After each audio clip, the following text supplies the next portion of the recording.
Hey, everybody. Welcome back to the Find Out podcast. I am very excited about this episode today because it's going to be all about my home state of Maine. We had a little talk about Maine last week, which I got a lot of friends from home saying how much they liked the bath talk. So we decided to bring on one of the newest entrants into the Senate race against Susan Collins. Dan Kleben is with us today, who is the owner of the Maine Beer Company and is now a candidate for U.S. Senate. So, Dan, thank you for joining us. Hey, thanks for having me on, Tim. Great. Well, let's just kick off with the why. Or actually, let's step back from that. Let's give our audience a little bit of your background, because your story is actually really, really amazing as somebody who started a business from the ground and is now, across the country. Like, just give us a little bit about who you are and how you came to be a successful brewery owner. Yeah, I mean, I think my backstory is kind of intrinsically kind of intertwined with the why I'm doing this. I don't know if I can separate the two, but I'll give it a whirl.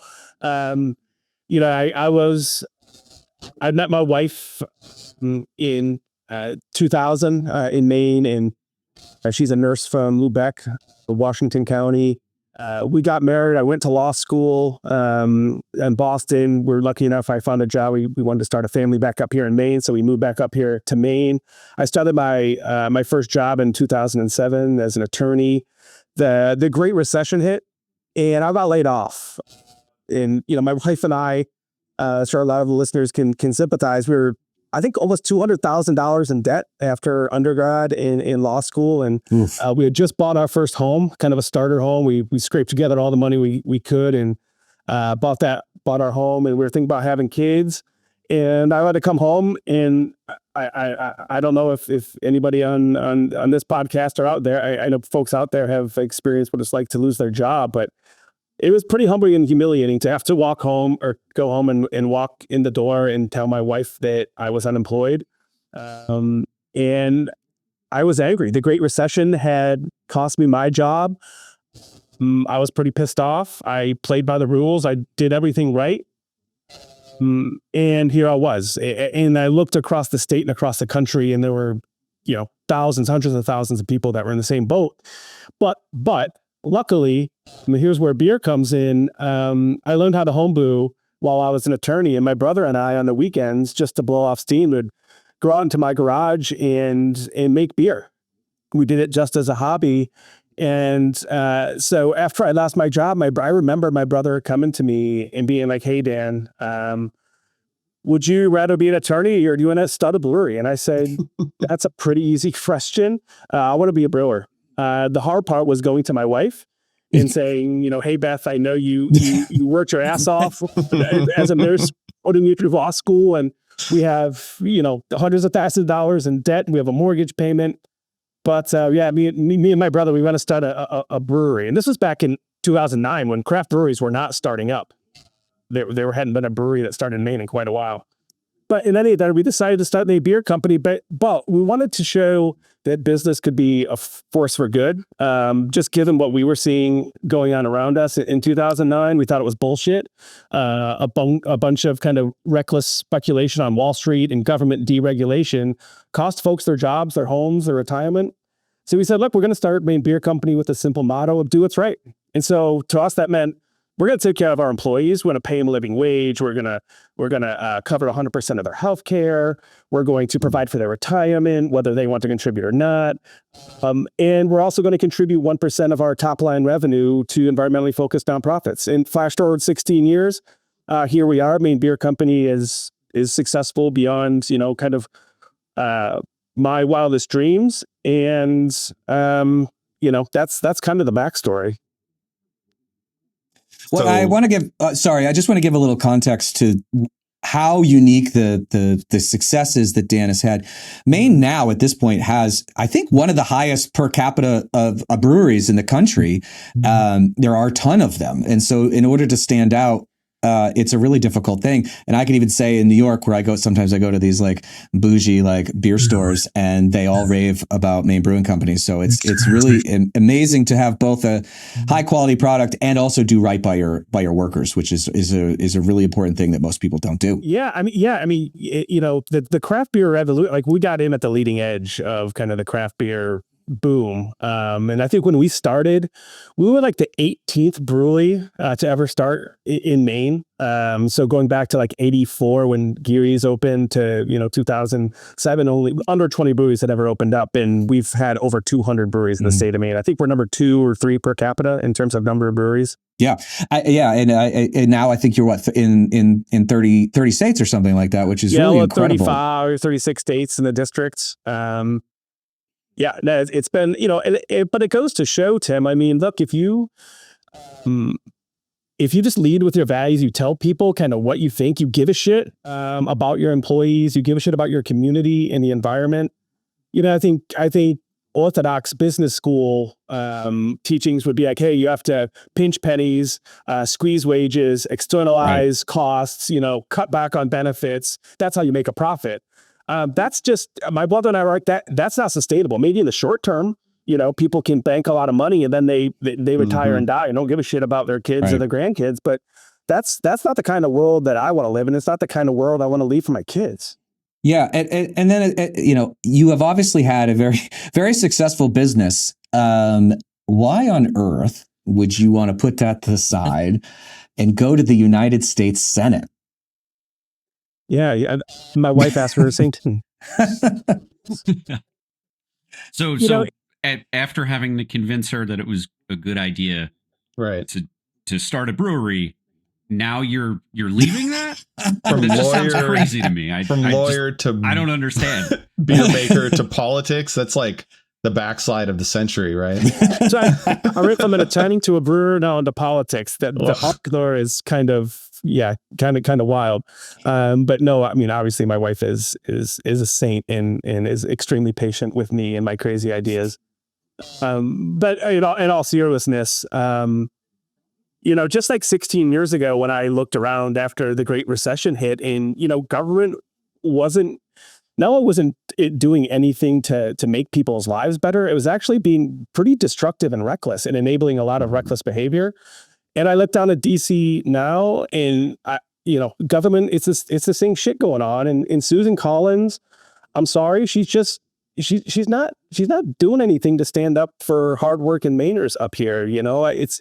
I think if we had a little bit more of our mottos, do what's right, a little more of that do what's right mentality down in DC where, look, representatives, senators actually give a shit about their constituents and are focused on the issues that matter to them, which is they want to afford a home. They want to have access to quality health care. They want to be able to send their kids to school and not come out drowning in student loan debt. I mean, these are just I think common sense issues that government has lost focus on. I think people are rightly pissed off. And, and I think we just need more folks that haven't been, Susan Collins has been there for almost 30 years, you guys. I mean, sure, that.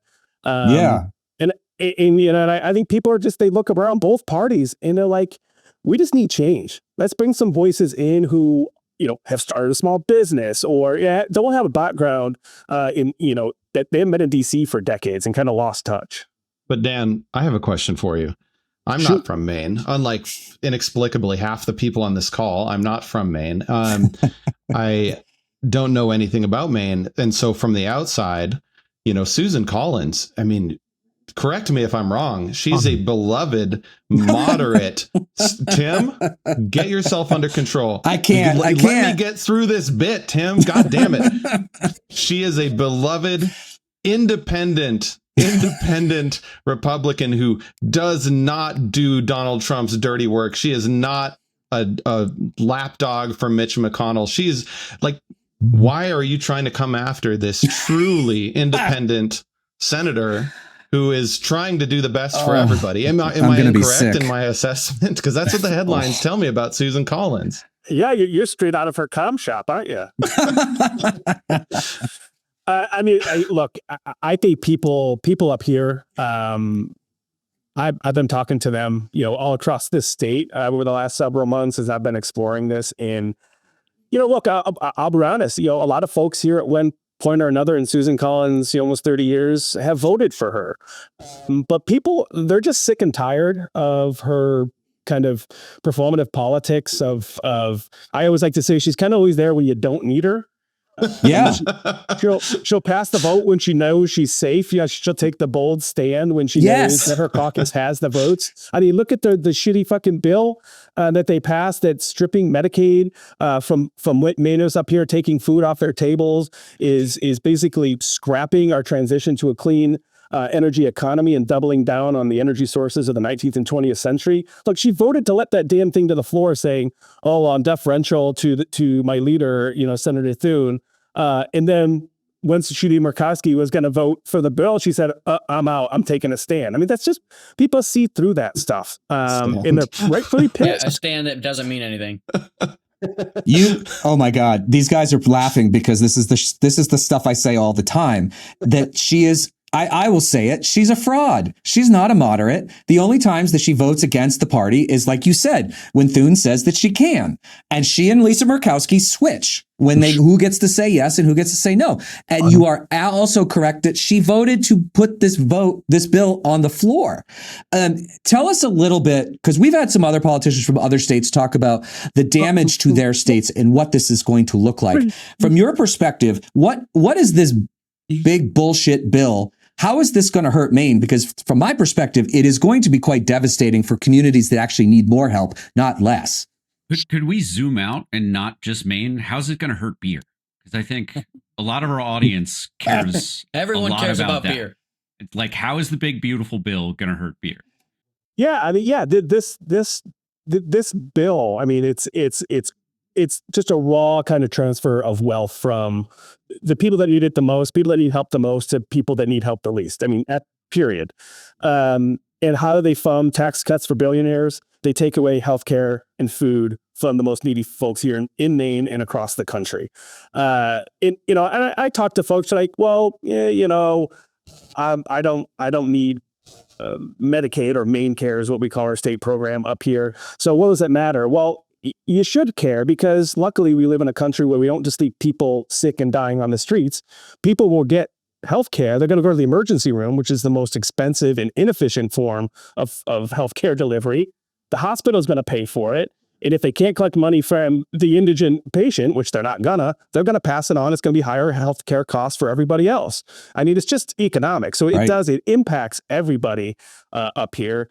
And in addition to that, if you like good beer, you better be a fan of clean water, abundant sources of clean water. Like, we're up here in Maine, we're lucky to have great water, which is why we make great beer up here in Maine. You better be a fan of stable climate conditions, so barley growers and hop growers can make money growing those crops. And what this bill did was, not only did it completely scrap a transition to a clean energy economy, it's penalizing. I mean, it's penalizing folks who want to invest in solar farms, wind farms, battery farms, and it's doubling down and incentivizing folks who want to extract oil and natural gas, the energy sources of the 19th and 20th century. I mean, it's a completely cruel, callous, and backward-looking bill that Senator Collins, again, when she had the moment to stand up and use her power, the all-powerful approach chairwoman, she didn't. She only stood up and grew a spine when we didn't need her. And I think the thing that really should concern Mainers, I think, is energy costs related to this bill, where they stripped out all of the, like you said, the wind and solar and battery projects. Maine in the winter, shocker to everybody, it's cold. It's cold. Not as cold as it used to be. Well, it's cold. It's really cold. It's really, really cold. I mean, I tell people all the time, like, we have people in Maine have starters where they almost like a for your like car garage, but it's for starting your car because it's so cold that you don't have to go outside. That's a thing in Maine. This bill is still on horse and carriage up there. All right, Luke. All right. Yeah. Yeah, but heaters on your diesel engine. Yeah, right. So we have basically removed all the incentives for all of the types of energy that are being built right now, which are wind and solar. And, to me, I don't know, Dan, if you've seen it yet, but my understanding is that home heating costs are going to go through the roof this winter, partially because there is just more demand than supply at this point. Yeah, I mean, it's in the papers here. It's in, Automobile Press, Portland Press, Bangor Dairy News. You see it every week. The cost of electricity is going to skyrocket. And again, instead of investing in sources of what will eventually be a much cheaper form of energy, we're disincentivizing that, penalizing that, and doubling down on fossil fuels. And this might come as a shocker to folks, not to you, Tim. We don't have oil and natural gas up here. We don't have an economy that's based on that. What we do, what the potential for jobs up here is building out massive solar farms, wind farms. Now, let me be careful here. I love fishermen. My brother-in-law's a fisherman. He's fished for lobster, scallops, clams, urchin, everything. So don't get me wrong. I think wind is a little bit of a third rail up here because of our fishing community. But we can have both. We can develop offshore wind projects and make sure that they're not in fishing waters. I mean, I'll always have a fisherman's back, but we can do both. And I don't think we can let this kind of faux argument of, we're going to put fishermen out of business, stop us from, building out this infrastructure and creating great jobs. Yeah, no, I mean, I think that's exactly right. And, Maine has a lot of land. So there's a lot of places you can do solar and wind and things like that, as long as it's, with the community involvement and things like that. So when you're talking to Mainers right now, what are the biggest issues that they are talking to you about? I'm assuming prices is probably the biggest thing, but I'm just curious you're probably hearing some consistent themes when you're out talking to voters. Yeah, the cost of living is too damn high. You nailed it, Tim. I mean, that's issue 1, 2, and 3. It's not the social issues that I think dominate the social media landscape. It's really not even foreign policy issues. It's like people are they're fucking struggling. I talk to so many people that have played by the rules. Like they went through school, they kept their nose clean, they studied hard, they went to school, whether that's a vocational school or a 4-year liberal arts college, doesn't matter. And they're like, I thought if I did all this, I could graduate, I could get a house, I could start a family. But it's just not, people like, they're giving up. I mean, how do you even think about starting a family if you can't afford a home? I mean, right. It really has gotten to the point, and we wonder why, and you wonder why people have fallen into the hands of someone like Donald Trump. I mean, we as Democrats have lost focus of what really matters in people's lives. And it's pretty simple and straightforward. They want to know that if they make the promise of working hard and they have an idea or a talent, they want the government to reciprocate and be like, I've got your damn back. I mean, that's the American dream. You know what I mean? I'm one of the lucky ones. I've seen the American dream. I know it exists, but it's on life support and people just giving up on it. And I think we as Democrats have to retake that mantle because, it shows how it's going to be the Republican Party. It's not going to be Susan Collins. I mean, that party is authoritarian, destructive, divide, conquer, grift, shovel money out the back door to Donald Trump and his billionaire friends. It all under the guise of, being the savior of the working class. It's all bullshit. But we've let them get away with it. They'll do it all while they lie to you and tell you about how they're, they got your back and that they're really looking out for the problems that you care about, but they're not. Yeah, 100%. It's all this grift. 100%. So what are some of the policies that you would be promoting? Obviously, probably a 180 from a lot of what this horrible Trump administration and what Susan Collins has been supporting. But what are some things that if you went to Congress and went to the Senate, what would you put forward first? Well, I think people have to understand that what the Shin Republican budget bill has done has hamstrung government's ability to really address any of the pressing issues that we're talking about: housing, education, healthcare. There's no money. I mean, the debt is going to skyrocket by all reasonable projections. So, I think we can't even start talking about things that are going to make people's lives better until we claw back some of that bill. I mean, we need to claw some of that back. We need to take away some of those tax cuts for people that absolutely do not need them. We need to refund Medicaid. And then we have to start talking about investing in, because we show up the ACA. I mean, that's been decimated. I'm not talking about a public option for the ACA. Yep. I'm for competition. If you want to have a government, computer in the marketplace against private insurers, great. Talk about housing. We should be investing in methods of construction that are, that exist. That we should be doing in 2025. I've built homes, I've built breweries. We build shit today like it's 1925. It's completely inefficient. So government should be, out there looking for innovative ways to build homes.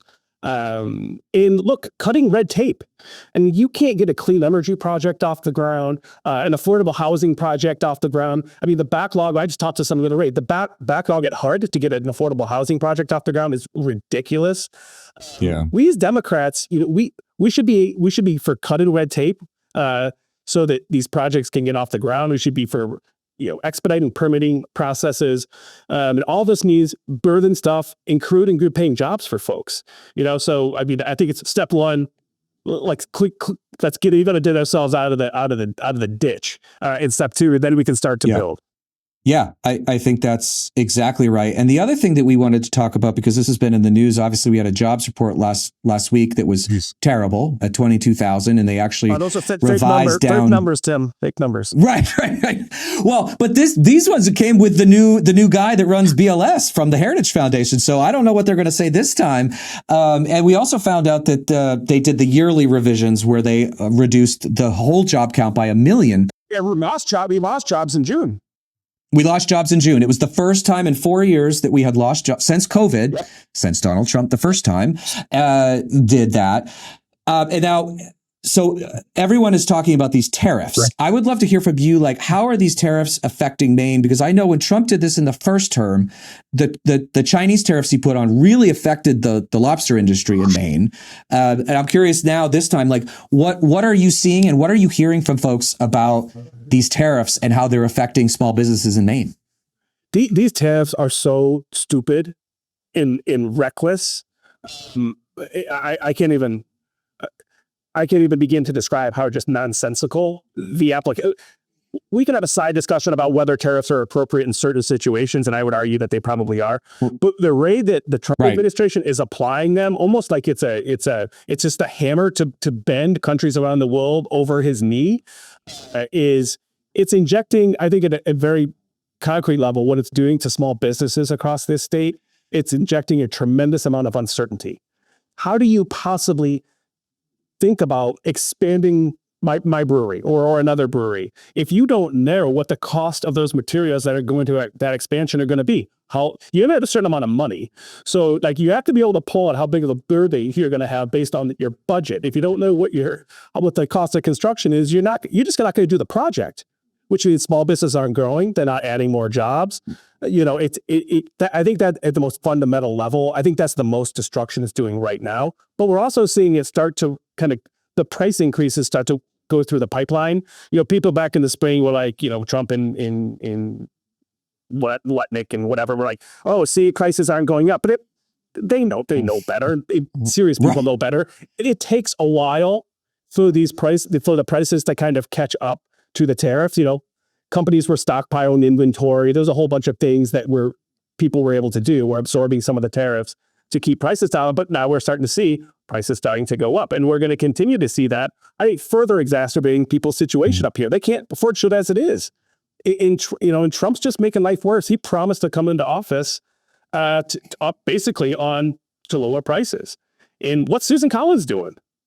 I haven't heard a peep out of her. I mean, she might say that she's concerned, but again, her theory deeply concerned, Dan. She's deeply concerned. Most theory of the case in 2020 was send me back to the Senate because I am going to be the chair of a PROPS and I'm going to brew home the bacon for Maine.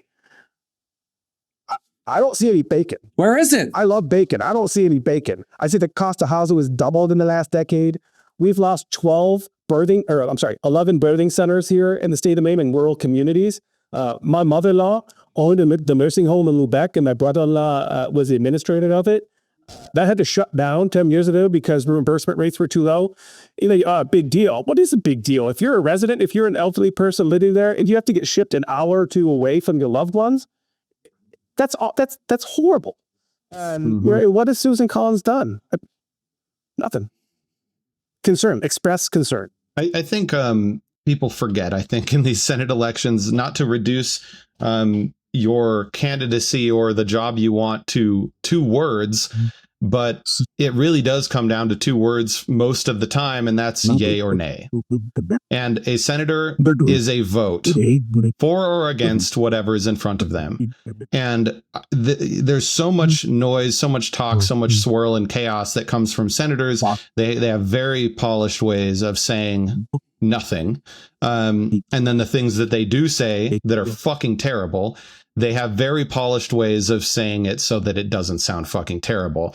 But for the average person, you're voting for Susan Collins to go in and vote yay on 98% of Donald Trump's agenda. You're voting for Dan or for the Democrat running against Susan Collins to say nay to 98, 99, probably 100% of Trump's agenda. I'm going to say it's 99.99999. Leaving the door open for if he decides to claw back some of those cuts to Medicaid on his own, right?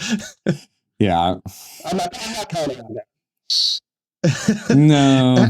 So in that sense, how do you think of our ability to claw back some of the, I call it the big bloated abomination, but borrowing Elon Musk's tweet on that one. But how do you think about that? Because I know that they delayed the worst of the damage to take place after the midterms so that people wouldn't feel it. Does that also mean that if we win in the Senate in the midterms, which like we absolutely can, if we flip these critical seats, if we win the Senate back in the midterms, can we head off some of this damage with a new bill that we, I don't know, either withhold funding for something else? Like we'll have some leverage, right? We will be able to do anything good. Oh, you were right. I mean, if I'm in the U.S. Senate, I am going to be a burr-ass roadblock in front of Donald Trump and his agenda. And Susan Collins is a pebble at best. And yeah, I think every vote counts. But look, we have. I mean, Democrats, we have leverage now. We got a spending bill. Right. Coming up. Yeah. And goddamn it, we better use our leverage. We better not roll over like we did last winter. Right. We better fight. We better demand concessions. And I don't mean just concessions. We better have guarantees written in there in that law so that Trump can't just come and rescind all of the promises that we make with Republicans. Right. So we have leverage now. We should use it. But yeah, if we have the majority, it's not just the budget that we would have control over, at least leverage over judges, nominees. I mean, Susan Collins voted for RFK Jr., quack scientists. It's right. It's not just the budget that's at stake. It's judges. It's nominees. It's people. It's the incompetent folks that are running these departments. So I agree. It is a yay or nay at the end of the day, and she's always a yay, and I'll be a nay. Well, and I think the judges is a really important thing because this is another one where I think that Susan Collins pulls the wool over people's eyes. She claims that she is a pro-choice Republican. And that is like the biggest crock of shit that I've ever heard. First of all, she voted to confirm Brett Kavanaugh. But the other thing that people don't realize is how often she votes for anti-choice judges at the federal level that are the judges we always talk about, like the Senate confirming. But if she is a fake pro-choice person because she has consistently over the years voted to push along all of these Trump judges. And I think the RFK thing's a great example too. If you care about reproductive health or any sort of health, you would never vote for quite possibly one of the biggest morons in the entire United States. And I think actually probably is something wrong with him if you look at those hearings last week. I didn't hear Susan Collins even doing her deeply concerned thing last week. Like, where was she talking about him? I mean, HHS has a huge role. She was probably trying to find a COVID vaccine with her Senate influence. Oh yeah, well, that's real. I mean, my mother-in-law lives with us, and she's in her 80s, and she really is concerned. Can I get my COVID vaccine this year? I mean, we're joking when I give it. I want to take it. I'll take it as it comes. But like this is her shenanigans have serious implications up here in Maine, and yeah, the judges, the Kavanaugh vote. I mean, don't even get me started. I mean, that was a turning point. I had many turning points in my relationship with Susan Collins, but I mean, that was certainly a nail in the coffin. she stood up in the well of the Senate with this, she was Margaret Chase Smith, and she was gonna have a backbone. And she said, I'm going to vote in favor because he promised me that he respected the precedent. He respected precedent, Right. Basically meaning he would not vote to overturn Roe versus Wade. Everybody knew, every century, everybody had a brain, knew that he would. So she was, one, she was lying, or two, she's incredibly naive, and I don't know which one's worse. Right. And that's the thing. You can smell it from a mile away. You know that they sat down in a room. We all fucking know that this is what they do. They sat down in a private room somewhere and they said, say the exact words to me that I can then say, show that I asked the right questions. So, and then here's what I will say. And these are the exact words that will free everybody from accountability. And then they come and they do it. And they say it, and they're just gaslighting us directly to our faces. That respect the precedent. The fuck does that even mean? I'm a recovery attorney. It's all really not bullshit. It's absolute bullshit. And they do this to our faces, and they just think like, oh, you guys are so fucking stupid. You're just gonna take it, and then we'll do whatever we want, like we're gonna do. What I want to see Democrats talk about is accountability. That is like my big thing, right? It's not just about being a roadblock. It's about holding people accountable and imposing costs. Now, you're not the House. You're not looking to join the House, so you can't begin in impeachment. But would you encourage your colleagues in the other chamber to impeach people like RFK or Brett Kavanaugh or any of the other people that Donald Trump has unfortunately put into our live in ways that affect all of us? I just had a daughter. She's less than 4 months old. She's going to be going to childcare for the first time, and I'm worried about her ability to get vaccines or the ability of the community to get vaccines. And there's measles. I'm in New York. There are measles outbreaks here. It's so fucking it's so ridiculous. Are you? Why are we talking like? Why is this? Is that going to be? Is that going to be part of your? Is that part of your candidacy to remove these people from office, not just simply block I think RFK needs to go. I mean, he needs to go. He needs to go yesterday. I mean, I read some nurse. Oh, he's got to go. And he drives her up a wall. Like I believe in science. Yeah. It drives me nuts. I devoted my life to healthcare. My mother-in-law ran a nursing home. Like it is so infuriating to watch him in his quack science sit before the Senate I was kind of just dumbfounded listening to some of the shit that was coming out of his mouth. I mean, he needs to go. I mean, 100%. I mean, you could go, and he happened to be the one that Susan Collins voted for. That's why I'm focusing on him. But I mean, there's a whole panoply. This is a clown car of a cabinet right here.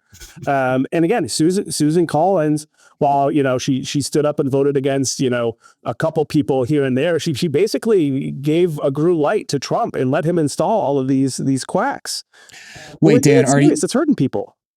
Are you suggesting that the Weekend Fox and Friends host should not be the Secretary of Defense?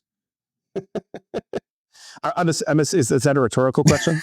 I was expecting a big laugh from everybody, and I got absolutely nothing. I got silence. Just like Tim's average joke. If you haven't found it, Tim, I'm gonna send it to you. I saw it on one of the social medias the other day of him doing pull-ups. Oh, I saw it. Oh my God. I mean, what was he doing? Don't call that a pull-up. Seizure on the pull-up bar. I thought he was gonna basically separate his lower body from his front. The way he was I'm like, you're really gonna get hurt there. And then he's got RFK next to him working out in jeans and whatever the hell jeans. That is. Each poster child RFK Jr. Yeah. Right. But the point, we're joking about it, but the point is, Susan Collins did nothing to stop any of this. And she, this is the thing that I don't think people understand.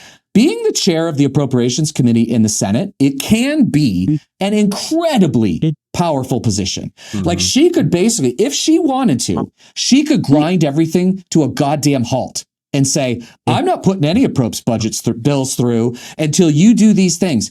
And I think what the most infuriating thing for me, and I'm sure you will agree with me, is that I cannot remember one time in 30 years, one time where she was the deciding vote on anything.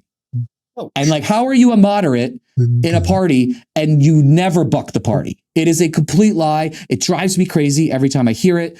I'm like spinning myself up even thinking about it now because it's just so absurd. But has she ever been the deciding vote on anything? And that's why people up here are sick and tired of it, because people are hurting. There's consequences to all of this. Like this, each way should I vote? Oh, I don't want to upset anybody. I have to bow to my leader and bow to, fear Trump. It's like, are you kidding me? I mean, the people are hurting. I mean, Trump is trampling. He's sending, vast agents into cities, in the military, into our cities. And she's just, I think that's what happens when you've been in DC for 20 years. Right. Yeah. Isn't it? I mean, isn't that what happens? Yeah, I mean, I lived there for a while. I was in the Obama administration. And yeah, I mean, I think some of these people, I think she actually spends more time in DC than she does in Maine. And it shows. And, I think there was a big story about her receiving all this Wall Street money the other day. Like, she's going to find cash from like big donors and people who benefited from the BBB because they know that her being there is much more helpful than having you there. They don't want, the Wall Street guys don't want you there. Like they want her. And I don't think that is something that Mainers are particularly interested in. And I want to transition this to a little bit of a political question for you. So 6 years ago, we thought we had Susan Collins cornered when we, with our candidate who was Sarah Gideon, and obviously Biden was on the ballot. And we lost big time. So what do you think is different this time? And what will you do specifically that I think is different? I mean, I don't know, Sarah, so I don't want to talk too badly. I don't think that campaign was particularly well run. But I'm curious, what can you take from that and do differently this time to ensure that we finally end this Susan Collins nightmare once and for all? Yeah, I mean, I think first and foremost, what's different between 2019 and 2020 and today is I think Susan Collins is different too. I mean, she has, her politics may have been sufficient in, George W. Bush or an Obama administration, and maybe even in the first Trump administration. That's a stretch, but I'll give her the benefit of the doubt. But it's completely inappropriate, completely insufficient, I should say, in a second Trump administration. She's promised over and over that, again, to your point, Tim, like the chair of approps is a pretty damn powerful position. And she promised if we put a senator back to Washington, she would use that position to help make people's lives better. We've gone over this before. That hasn't happened, and I think almost everybody up here would agree. And we're living in a second Trump administration this time, which is, I don't know about what you guys think. It's even worse than what I thought it was going to be. I'll be honest. I'll raise my hand. It's worse than what I thought it was going to be. In her kind of performative politics is sitting on the fence and not standing up when it matters. It's not meeting the moment. To your point earlier, Tim, of, has she ever taken a vote when it like really mattered? I think no, but we used to have readers, and I'll use say John McCain. John McCain and my politics are extremely different. But I remember he went on the floor when they were trying to kill the ACA and gave the old thumbs down. Like, let's have that thumbs down moment. Susan Collins uses thumbs down moment. She's never had one of those. Well, and so I looked this up because I wanted to be fair, because we are a fair team of journalists. Fair and balanced? Is that your fair and balanced? Fair and heavily imbalanced. Susan Collins, in her defense almost 10 years ago, was one of the 3 Republicans who voted against that. They called it the skinny repeal of Obamacare. That was the one example I found. So Susan Collins, Lisa Murkowski, and then John McCain voted to kill that repeal. And so I'll give her credit for that in 2017. But to your point, has she changed? She voted to advance Trump's budget bill before it actually went to the vote, which I think she then voted against, right? As a performance. She voted for that. She voted for the Supreme Court justices who all repealed Roe v. Wade. So Susan Collins at her best 8 years ago. God, how has it been that long? Susan Collins at her best 8 years ago was still not good enough. And now she's significantly worse. Yeah. I mean, so that's the verdict. That's the verdict. Again, she's just been there too long. And the people up here are, I think, and not just up here. I mean, I think there's a national appetite for change. for folks, and especially within the Democratic Party, folks that just aren't career politicians, folks who are rooted in their communities, who I'm up in my office right now and my tasting room's down below. I often after work will go downstairs and just sit across the bar from folks who might be strangers, they might be friends of mine, and just shoot the shit. I mean, that's how you order, like, what's on people's minds? What do they care about? What are they worried about? What keeps them up at night? What kind of ideas do they have to make Maine better? And you just don't, DC's, it's a bubble.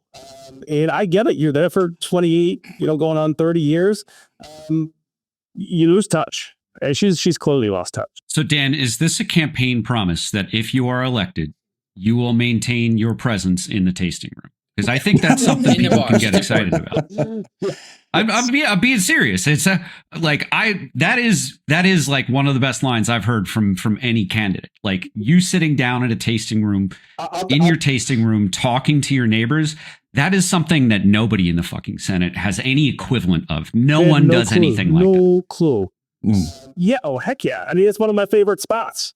I can't tell you how awesome it is. Like, it's one of the most rewarding things about operating with this brewer is going into the night tasting room and seeing people drinking something that you made or you inspired and having a good time, sitting with their families, laughing, not talking about politics, just talking about their life or what they're going to do this weekend, or talking about their kids' Friday night football game. It's like, it gives me hope. Like there is hope for humanity here, but we gotta get rid of these DC folks that have just been there for too damn long. I'm glad we're talking about this, because there is another statistic that I heard the other day, and you can, tell me if I'm right or not. My understanding is that Susan Collins has not had a town hall in 25 years. Is that correct? She has not had a town hall in over 20 years. Like, we can safely say that. And the fact that there's no record of when her last town hall was tells you how long she's fucking been there. Right. Because if there's smartphones that existed before back the then, internet, there would be a record of when her last town hall was. But I'll tell you what. I will find, if she's having a hard time, maybe she's having a hard time finding a place to hold it. I will find a place for her to hold it. I will host it for her. I know she's going to get beat up, and I'll buy her a beer afterwards. I'll make that promise right now. Seems fair. Yeah, she wasn't talking to her constituents. I think she live streamed her last town hall on Friendster, if you guys remember. Well, it's literally before the iPhone was, like, the iPhone did not exist when she had her last town hall. It did not exist. Existed. Yeah, maybe not. May not have existed. Actually, Luke might have. Yeah, Luke probably didn't exist. Not have existed. When people say things like 20 years ago, I think, like, it doesn't really hit people. 20 years ago, I was in Iraq, and that was the beginning of the war. That was a long time ago. The world has changed so much since Susan Collins has talked to a regular person. That is fucking crazy. That is insane. Yeah. It's bothered. When I think about it, I'm like, why do you have this job? To me, like, the reward is like me walking into the tasting room and seeing people enjoying my beer. That's the reward. Like, that's for all the hard work. That's one of the most rewarding things. I would think for someone who goes into public service, and I view it as public service, it's not a job. It should be thought of as public service, going to serve your state and your country. I think some of the rewarding things would be going out and talking to your constituents and having some positive feedback. But I guess if you don't have much positive feedback, maybe that's why you don't have a town hall. So maybe that's the answer. I don't know. Exactly. You got a paycheck, though. So yeah. Well, I got a couple paychecks, but she won't be in stock trading in Congress. Right. What is this? That's a layup. Right? What's the rationale for voting to be on the other side of this issue? I mean, whether you actually believe it was playing politics, like, to me, it's a no-brainer. Well, clearly they just haven't made enough money yet. You shouldn't be able to day trade if you're in the Senate or a representative. Put your stuff in the blind trails. Crazy.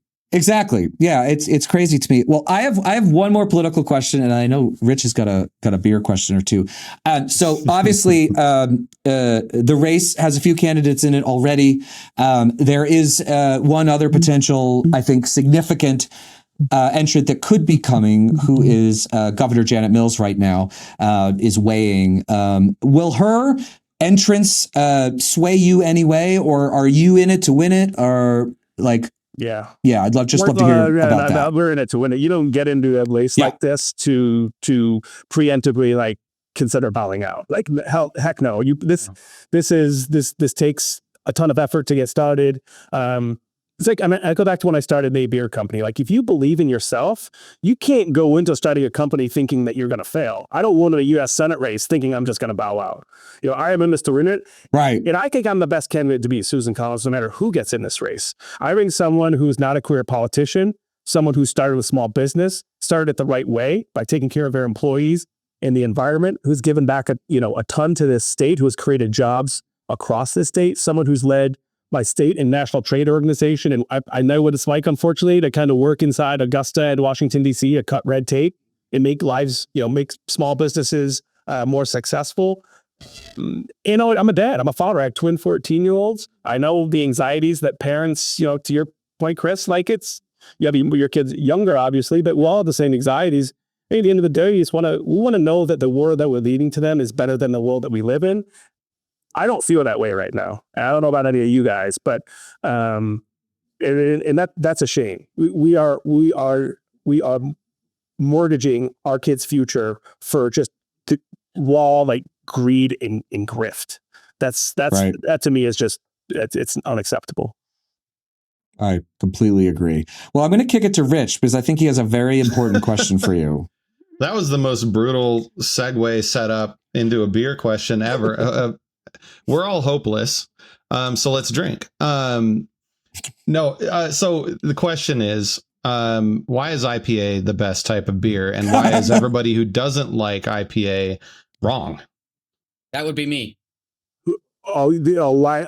Well, I obviously I'm a homer here. And I think Tim's had our beer before. We're known for We're known for IPAs. Lunch IPAs is our best seller. It's the style of beer that got me into home brewing. Then eventually, obviously, the styles of beer that Maine Beer Company focuses on. But I don't know why, but it is IPA, and then to a lesser extent, Pale Ale has, if you just look at the data, has far outpaced in popularity any other style of beer, and it's not even close. But I think the cool thing about like American style hoppy beers is it is really made the U.S. like craft beer industry the envy of the world. Right. It used to be the other way around. Like we Americans used to, we used to envy Germany or England, and us scrappy craft brewers, we kind of flipped it on its head because we showed that you can create different styles of beer. You can be experimental. You don't have to live inside a strict set of brewing rules. You can kind of let your freak flag fly. And look over like 9,000 breweries in the country today, all over the country. It's such an economic success story that, again, I mean, just having exposure to that and having that kind of experience and being able to take that to DC and know like what kind of these scrappy upstarts have done and what's possible, like the potential of America. I think it's a pretty strong perspective to have. Yeah. So we've started experimenting with a new segment called Hot Takes. Last time we talked about Taylor Swift, and Luke and I got beat up by everyone who listened to the podcast. You could take this one, Chris. I got beat up last time. I'm just going to go and jump on this grenade and say I think that everyone is wrong about IPAs, and the only reason you like them is because you successessly hazed yourself into believing that you like them. You successfully ruined your taste buds. Nope, that is false. I've never met anyone that's. I've never met someone that liked it the first time. IPAs were invented for their antiseptic qualities because they would be made in Britain, and they'd go all the way around Africa into India. They'd pass the equator twice. You're factually correct. That's a true fact. However, we have completely modernized and revolutionized the IPAs of the 16th and 17th century that were shipped on boats from Iran to India. Completely different beer, and I think you're just spewing fake news. So what I'm hearing is Dan saying that it is pro-American to like IPAs because they created an entire industry from scratch, which then you have to then understand that the opposite is also true. Anyone who doesn't like IPAs hates America and hates small business and hates growth. So you're anti-American, you're anti-business. Yep. Luke is just going to leave me fucking hanging here. With I already agreed with it. I said that it fucking could be used for floor cleaner. Well, what are you talking about leaving you hanging? I am so glad that we proved Luke and Chris wrong, and so we're going to pivot. I have a couple of Maine questions for you, Dan, that only a true Mainer would answer correctly. So I'm going to ask. Yeah. So I'm going to put you on the spot, and we're going to start number one. Is Moxie good or bad? I do not like Moxie. That may cost me some bullets. Oh, that's the wrong answer. What is Moxie? Okay. That's a dog's name. What is No, Moxie? it's a drink. Moxie It's is a drink, right? Dr. Pepper-ish, but more bitter. Soft drink that was made in Maine. Okay, well, you're 0 for 1. We're going to go to the next one. If I was a pandering politician, Tim, I would have said I loved it. That would have been you owned it. No, that's correct. what That's the right answer. No, that is the right answer. That is the right answer. Okay, number 2. Lobster roll with butter or mayonnaise? Butter. Oh, interesting. I like that answer. I like is that my Okay. opinion as well. Okay. Yep. How many top slit, can you? Top slip, then Yeah. butter, Okay. lobster, done. Okay. Can you sing the 16 Counties song? No, I can't sing. neither Period. can I. Well, I had to learn it in 4th grade, and I've completely lost it at this point. And now the fourth and final question, and there is only one answer to this one. Where are the best shipbuilders in the world? You. Hands down. There we go. You got it right. That one you made him happy with. That is correct. I think there's a sign that says through these doors go the best shipbuilders in the world. It is absolutely the correct answer. And Dan, last week these guys were yelling at me about Maine, so I was defending Bath, and Bath doesn't get a lot of coverage on podcasts. So I had some friends that were very happy, so we got to bring it in twice. So can we get one more, Dan? I want to know what your favorite brewery is outside of Maine. Favorite brewer outside of Maine, Sierra Nevada. Good choice. Good choice. They do have some little far off. Where I remember the first beer. Tasting the first beer that wasn't just Willow Light or Bud Light or Milwaukee's Best or Natty Light. That I'm like, holy shit! Like beer can be actually interesting and flavorful. It was a Sierra Nevada Pale Ale, and to this day, it kind of That's a great. It was kind of the inspiration for the kinds of beers that we make here at Maine Beer Company. So, yeah, I mean, I assume like many Mainers, you might have tasted some of those macro brews, maybe in a field with a bonfire when the parents didn't know where you were, maybe. But maybe you don't want to admit that. I'll admit that I might have done that once or twice. Never. Never. Right. Squeaky clean. Another good answer. Squeaky clean. And Dan, okay, so before we wrap up, where can people go to learn more about you? danformaine.com is the website. There they can find out about the campaign. They can chip in. They can learn how to volunteer. But I hope to follow it. I mean, I'm going to head out and get out across the state and start listening to folks. I think politicians like to hear themselves talk too much. So I'm going to start listening. But I would love people supported this campaign. danformaine.com. Great. Well, Dan, thank you very much. We actually were planning to do 30 minutes, but we just kept going, and maybe because I just can't stop talking about Maine. We got some extra time. But Dan, thank you very much for joining us. I really appreciate it. No, it's great. Everybody. And I'm going to say one thing, Tim. I know we're on the show. I refer to Donald Trump as the Führer, and people are going to excoriate me on social media. It was in jest, but holy shit, is he awful. Yeah. No, and I think people listening to this will definitely agree with you on that. So Dan, thank you very much. And then before we wrap, just everybody, as a reminder, we have our merchandise on our store where you can all make fun of my face again. If you want to own it, it's the most popular shirt we've got. You can go to findoutpodcast.com. And if you want to subscribe and support us that way, you can go to findoutpodcast.substack.com. Rich has also got one of our shirts on today. So you got all kinds of options. They're union made in the USA. And what was that? Was that a mug that I saw too? Yeah, it's a American made. Have we not talked about the American made, union made? You could use them to hit somebody. They're pretty sturdy. Perfectly sized for a can too. In case you need to do. TikTok doesn't like to see the can itself. So that's right. That's true. So, well, anyways, thank you, everybody. Thank you, Dan, once again. Hey, everybody have a great weekend. Yeah, we had a great time with you, and hopefully we'll have you back soon. Back sometime. Yeah. Awesome. We'll do. All right. Thanks, Dan. Thanks, everyone, for listening. We'll talk soon.